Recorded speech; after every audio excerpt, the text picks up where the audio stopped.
इन दिनों पवन सिंह और काजल राघवानी के गाने का एक वीडियो जमकर वायरल हो रहा है। इस गाने के वीडियो को अब तक करीब 70 लाख बार देखा जा चुका है।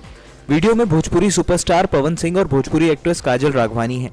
ये म्यूजिकल वीडियो दोनों स्टार के हॉट डांस की वजह से चर्चा में है और इस गाने के बोल हैं सॉरी सॉरी। पवन सिंह और काजल राघवानी का ये वीडियो फिल्म भोजपुरिया राजा का है। इस वीडियो को वर्ल्ड वाइड रिकॉर्ड्स भोजपुरी के नाम से सोशल मीडिया साइट यूट्यूब पर अपलोड किया गया है।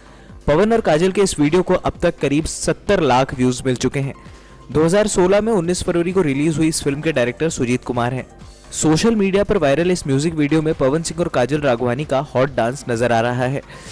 इस म्यूजिकल वीडियो में दोनों के डांस को लोगों द्वारा काफी पसंद भी किया जा रहा है। इस गाने को फिल्म के हीरो पवन सिंह ने ही आवाज भी दी है।